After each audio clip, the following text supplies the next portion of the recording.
So, Perfect Dark was a huge hit, and everybody loved it. Still do to this day. It was a really good FPS for the 64. But did you know that there was also a Game Boy Color version that released right alongside the N64 version? Who am I kidding? Of course you knew. There's nothing new I can teach you. You're probably watching this review out of pity, aren't you? You don't even find me funny! Yep. Today, we're going over this one. If we're gonna do Perfect Dark Zero, might as well get this one out of the way. Well, I'm willing to give this a chance, you know? I mean, Rareware is no strangers to making portable versions of their own works. Heck, this was developed alongside the Game Boy Color version of Donkey Kong Country. So, without further ado, let's pop this one into our Game Gears and see what Rare could do. It's dark. It's very dark. She's perfect.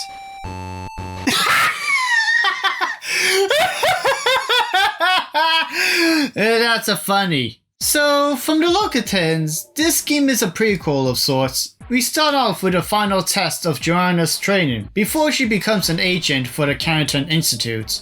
I will give them this though.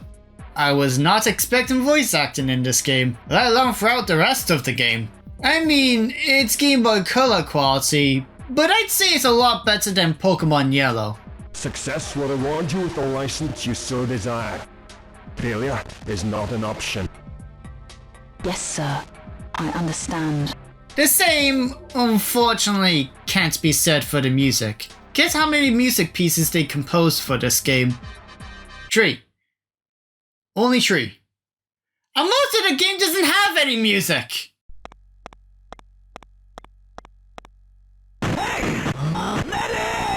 Maybe it's because of all of the voice clips or something, but I'd happily trade all of that for some more freaking music! And the music they did do are fine, but they aren't too pleasant. Anyway, the game controls in a bird's eye view. You can walk or run by double tapping the D-pad, shoot your guns, and go to your inventory to refill your ammo. Reasonable for the system. And you can even check the dead bodies for ammo and health afterwards. Kinda getting Resident Evil vibes here. Alright, I'm liking it. I'm digging this.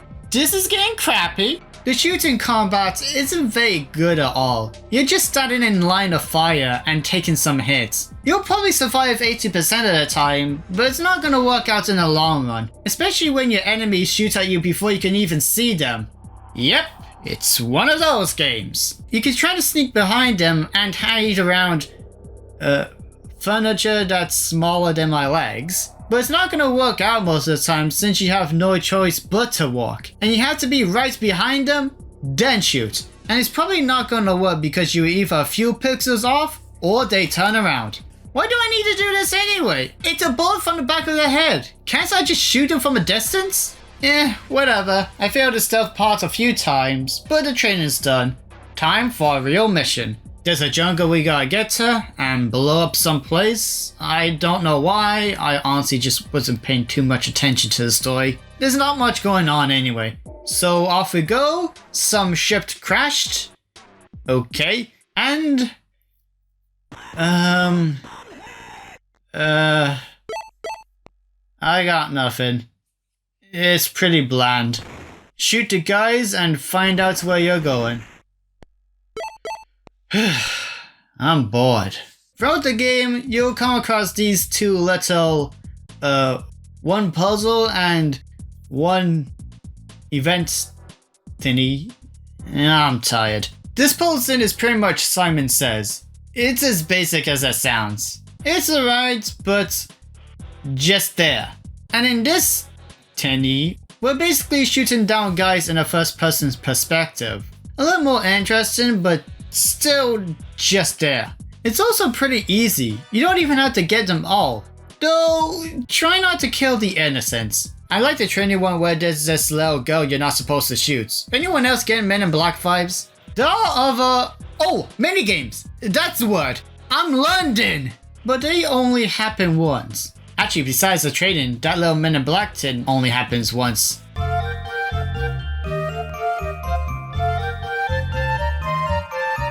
There's this boat that we ride on, and it's pretty much like one of those on-rail shooters. but on the Game Boy. So it's gonna suck. After that, more shooting and being careful. Oh yeah, and the game supports Rumble. My copy was broken, so I can't do that. I'm sorry about the review so far. I swear I'm trying my best to— Whoa! Whoa! Oh god! Oh god, no! Whoa! I'm dead. Great. After that happened, and more of... We're now single-handedly taking down a helicopter.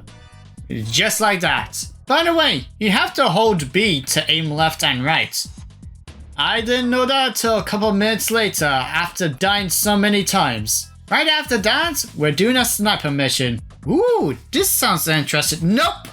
You have one ammo at a time. The gun won't stop moving about! And how do I know which guy is going to see which kill? And I thought sneaking about in Spider-Man PS4 was hard. Oh look! An enemy!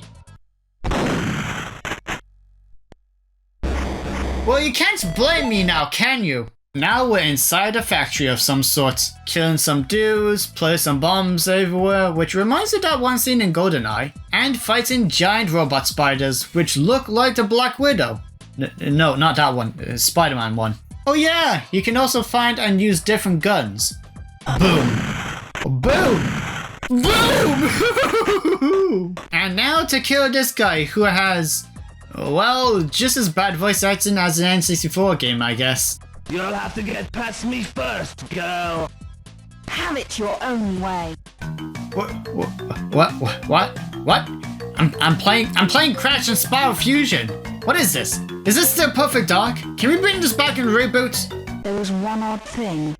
During the landing, I witnessed an aircraft being shot down. Go, you witnessed nothing. Your back was turned. Next mission is to go to a secret base to download computer data for some reason. Nothing much to say here. It's hard to aim, and it's nearly impossible not to take a hit. The spider's back, by the way. Cool.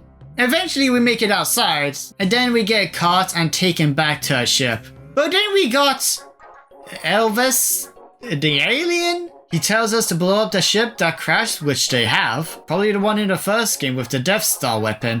And he leaves. We have no guns. He could have helped us with that along with opening the door, I think. Why doesn't Joanna remember him in the N64 game? Again, he appears and leaves. Just like that. It's for nothing more than— look! There he is! From Perfect Dark! Bye!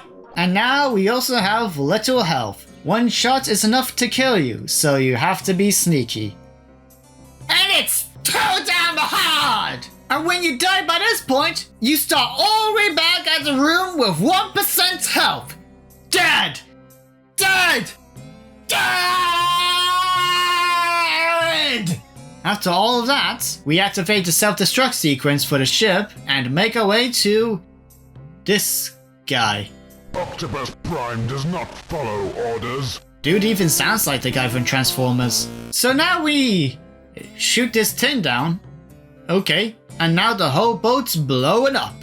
I love how there's no time limit here. You can walk around for as long as you want with the whole place exploding and you'll be just fine. Where the heck do I go? What a sad day. And off in a helicopter, avoiding fire. I'm sorry there's not much for me to say, I'm doing my best. After that, the Institute is under attack and has timed bombs everywhere. You have to disarm the bombs, kill all the enemies, and move on to the next room. I hate this, I hate this, I hate this, I hate this, I hate this, I hate this, I hate it. The time limits are so strict, and this game isn't great at fast-paced action. You're gonna take a load of hits with not much time to fire back or even be careful, and before you know it, you're dead! Even when you disarm the bomb in the room you're in, you're low on health, and once you move on to the next room and die, your health remains just as low as when you entered said room. So you gotta be extra careful, but the bomb's going off so you can't be too careful, and either way, you're gonna die! This entire part took me 50 minutes to beat. And for the final boss, another helicopter. Great. And that was Perfect Dark on the Game Boy Color. I didn't like it. It was either too boring or too difficult. If you're a huge Perfect Dark fan, I guess you can have it for the lore or something. Yeah, you're better off not bothering with this one. Oh yeah, there's also multiplayer. I'm not gonna bother getting a second copy, thank you very much. Hey guys, thanks for watching this video. This is obviously a short one, and I'm sorry there wasn't that much to say about it. Honestly, there really wasn't much to say about it, but at the very least I can say this much. Yeah, I think I did a good job with what I can do. Anyway, I knew that I had to talk about this one if I was going to talk about Perfect Dark Zero, which I played a little bit of stuff of it, and I'm not getting great first impressions on it. It's probably my lack of first-person shooter skills at all.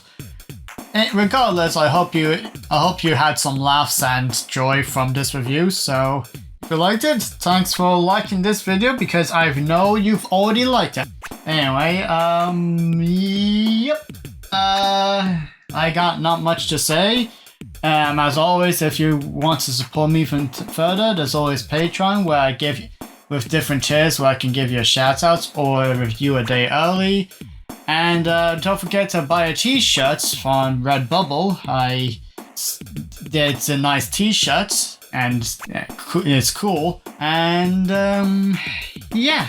And by this point, I have a feeling Sonic Superstars and Mario Wonder is already out by this point, and Spider-Man 2. I will say this, for 2 of those games, I will be reviewing them. But you're probably going to wait a long while, so apologies in advance. And yeah, I'll see you next time. Peace out.